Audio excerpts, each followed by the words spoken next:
The Newsroom, where untold story is revealed. Museveni tubadde tusaba ntebe yaffe. Olivia tafunye rehabilitation olunaku lwe bamuta mufo ky'okufuna rehabilitation abanupu bamuyita kulya mutwe gwa kyennyanja. Minister Balamu Barugahara nkugambye ebyomusibe we bimusobedde avuddeyo n'agenda maaso n'okwera ategeeza nti ono obwongo bwakyankalana dda era asaana kubeera ng'oboolyawo atwalibwa mu rehab okubeera nga atereera. Kakati nno mwana muwala Olivia Lutaya azeemu n'abikola nate agambye nti talina kyetondera President Yoweri Kaguta Museveni wabula n'amugamba tukubanja kimu entebe yaffe agiwanyaga twagala ogere maaso n'okwera ng'ogituddiza. Alex Waiswa Mufumbiro ayisizaamu Balamu Barugahara eggaali. Kaakati nno ne bino birabe Balamu Ddiru gye yawa abaana nga bali mu kkomera wuuno n'avuddeyo ebyama abyasizza. Kaakati ekiri eyo ewali ensikini maziga emmotoka bazinonye bazaagala zirina amabanja. Nkusaba n'obuwombeefu obw'ekika ekya waggulu video soko jimpere like bojiwa like bojiwadde muliro gugitambuza okutuuka ku buli sekinomu ali eyo ayagala okubeera nga agiraba gwenna yakasooka okulaba video zaffe. Nkusaba kimu soko subscribing ate bo subscribing oba otukoledde ekisinga okuba ekyamaanyi.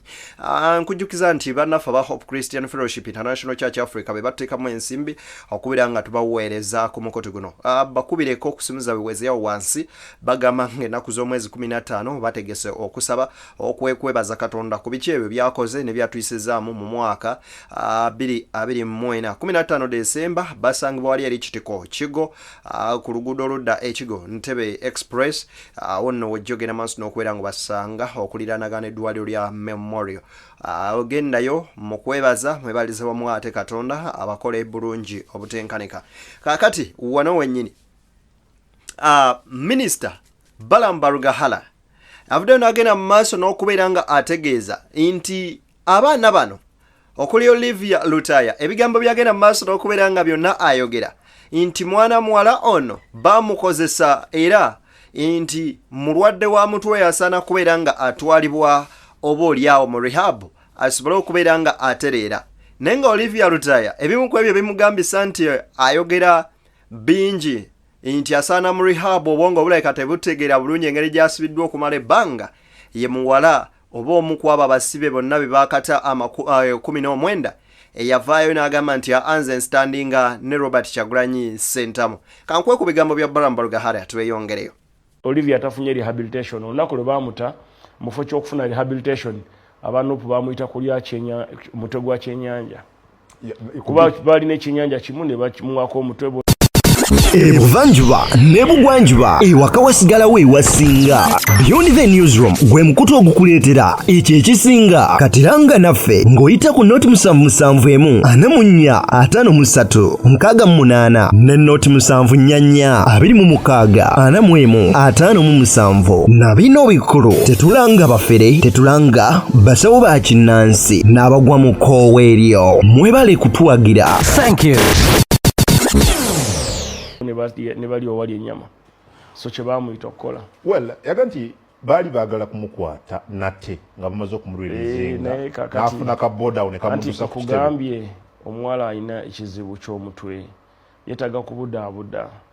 Tewaliwo boda edduka kusinga drone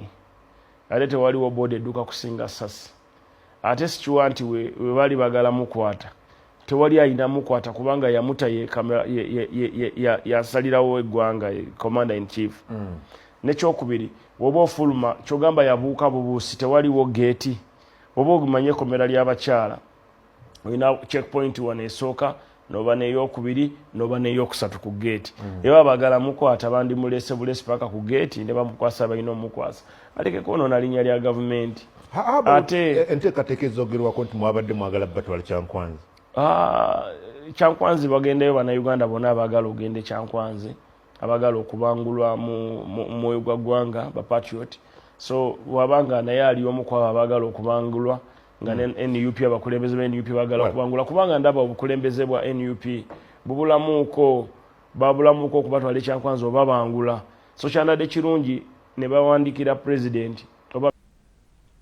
kakati nno enkyayo lunaku olwaleero Olivia Lutaya yabadde ali ku mukutu gwa TV ogumu wano mu ggwanga Uganda ne bamugamba nti Lutaya bubaka kibuwo wa President Museveni n'agenda mu maaso n'okubeera ng'agamba Museveni tuviire mu ntebe yaffe era kye twagala tukusaba ekintu kimu mwami President Museveni va mu ntebe yaffe kubanga yagiwangula wali naye omwana muwala ono mu bantu abasinga okubeera solid ekituufu ali solid ulira ebigambo bya Olivia Lutaya Chicho wadigambye mukulembeze w'eggwanga ng'oli ku mpewo wano President waffe Kyagulanyi oba Yoweri gambye mukulembeze w'eggwanga the president of Uganda Yoweri Kaguta Museveni Yoweri Museveni tubadde tusaba ntebe yaffe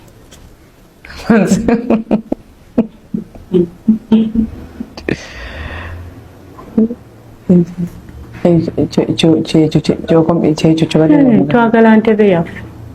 ate okumwebaza kubanga he pardoned you guys then ne babata bulungi nnyo emisango ne babasonyiwa emisango bandindese n'enkola emyezi gyange esatu ne weeks 22 ze bampa naganadde nfuluma mu January nakola emyaka 4 tugenda mu December wali January mbadde nfuluma kisonyiwo sikyetaaga kuba nali nakikolerera sina kyakwebaza mpozi okwebaza ekigiza wandisobodde okuguma paka January mpozi okwebaza president waffe Kyagulanyi Ssentamu Robert yebala okutubeererawo kutulabirira tukyali ku side ye nze nkyali ku side ye paka awo wennyini musajja mukulu ono Alex Waiswa Mufumbiro agenze mu maaso n'okubeera ng'ayisa Balamu Barugahara eggaali n'agamba nti ebyo byonna bye mwakola era tuwabimanya era tubimanyi wabula obubadde buzze bwammwe nagenda maaso nakubeera nga muzannya olukwesikwesi nga mutya okugenda maaso n'okubeera nga amawanga gali eri gannaggwadda gabatunuulira ku ebyo ebikolobero bye mukoze ensi eno kubanga buli kise kinomu akimanyi ku gakolobero ag'ettima ge mutuusizza kuba na Uganda n'abamu be mumezezza omusu ebigambo bino bya Alex Waiswa Mufumbiro nkusaba obiwulire banoonya batya bwe badduka mu kuwawaabirwa okwokubuzawo Bakibalama okwokutta Bakanata Muhammad okwokutemula Baleta Nabukenya okwokusiba Olivia emyaka 4 nga tebalina musango kyova olaba babateekerawo akakerenge nti bajje bakole ki endobeso nti omusango bagukkirize babasonyiwe ate ne babakoliga naye ne babakaliga mu omutujju ng'omutute mujeno kooti maasho ng'olaga nti omusango gw'amaanyi nnyo ate n'okeera ku matalo ga twasonyiye musonyiye banaye muteekemu obwongo abampuliriza okutta omutujju n'abatujju Olivia Lutaya tabanga nawo abadde agenda okusanyawo eggwanga omuganya okuwoleza ne mu kooti ezaki ez'abantu ba bulijjo omuganya eyo omugayi nti gwe ku butujju bw'olina nina kutwala eri gyempoleza bajjenu gwomanyi nti General Court Martial ne bali bayitongwa si yabawozesa gwomanyi nti General Court Martial ne balakwena si yabawozesa gwomanyi nti General Court Martial ne bawogweni bakondi si yabawozesa naye ng'owozesaamu Olivia Lutaya kakati nno ye Sami omu ku abo abaana abaasibwa era nga yateereddwa olunaku lwajjo avuddeyo naye asebya managamba nti Balamu yabeetaliriranga enkya na lwaggulo okubeera nga abaana bakkiriza omusango kwoteeka n'okubasuubiza ebintu ebyenjawulo n'agamba nti Balamu yatuulako ne mu miitingi ye naye n'agamba nze sijja bikkiriza era kyova olaba ekyo kyansigazayo ne ku mulundi guli ebigambo bino bya Sami era nkusaba obiwulirize bulungi ate oba oliawo tubeeko kye tubijjamu Balamu wewaleeta ddiiru zo mu makomera n'obusente bwe wasuubiza abaana era n'olukiiko nalulimu era bannange mbadde mu busibe buno nga ndi kuwooda za Balamu mbadde mu busibe buno nga ndi kuwooda za Balamu minisita w'abavubuka okumala emyezi 5 gye mmaze mu busibe mbadde kuwooda zo olw'okuba gwe n'afande Masiko akulira CPS mwangamba nkozese social media yange okuwaayiriza Kyagulanyi nti okwekalakaasa yakufandinze ne mbagamba sigenda kubikola ne munoonya omusango gwonna gwe munteekako omwali okuntwala mu maka gange mukono munsibeko ebintu nene mwesanga ti amaka mwasanga ninayo omuntu waliyo bannamawulire nga byonna babiraba mubaddewo nga mwagala okunvundiza mu makomera n'okumpayalinga nsigale mu makomera naye nga mwankwata mu lujjudde ng'ensi yonna ekimanyi mwankwata mu kwekalakaasa kwanita masitigo kulaga bumativu ku nguzi egenda mu maaso mu ggwanga. Ebigambo ebyo bwe bityo bwe biri kakati no Balamu Barugahara agamba nti bano abaana Kyagulanyi yagenda mu maaso n'okubeera nga abakozesera Olivia Mbu yava mu komera yabagenda mu maaso n'okubeera nga bamuwa mutwe baba Nuupu ne balya ekinsu. Tujjukira nti information ya leaking Mbu Balamu yali asuubiza mwana muwala ono omulimu naye ye kye yagamba nti naguno gwakagamba nnyimirira n'omukulembeze wange Kyagulanyi Robert Sentamu. Minister wa Presidency ne basaba Commissioner Patriotism nga National Unity Platform bonna babatwala abakulembeze Kyankwanzi ne Olivia Lutaya bamutwalireko bonna babatwale babamangule deni bakome badukanye ekibiina kyabwe bulungi kubanga Kyankwanzi is a leadership training institute. But they have their leadership institute when they come out. Simanyi bunene bwayo simanyi oba bakolawo drill simanyi oba ebintu bingi ebiri mu leadership. Leadership is not about sitting in a room. Kakati nno ebya Alien Skin buli lunaku byeyongera kubijja Abaganda lwe baagala ne batutuusa nti ekuba omunaku tekya ate mwatu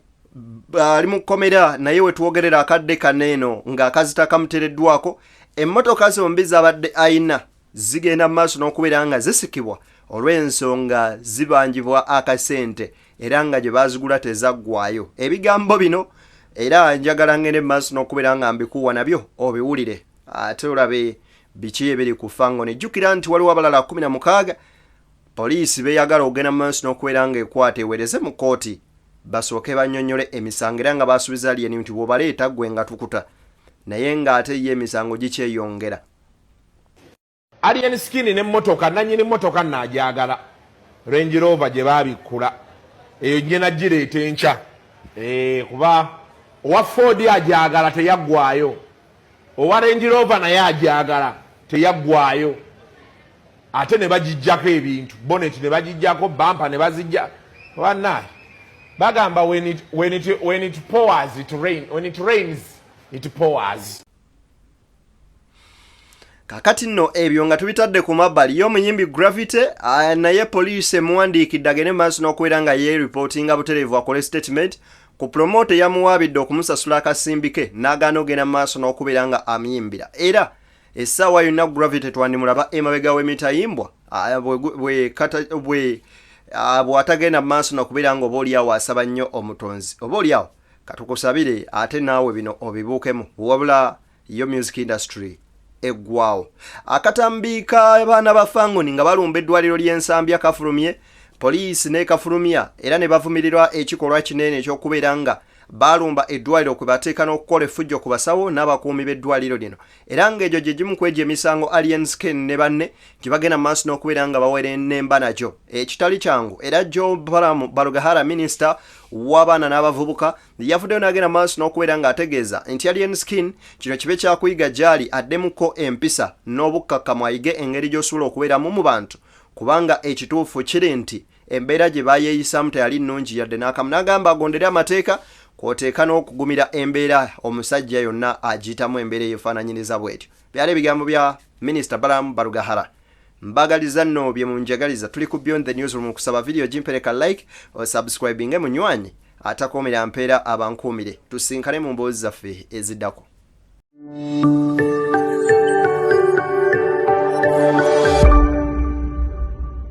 Beyond the Newsroom, where untold story is revealed.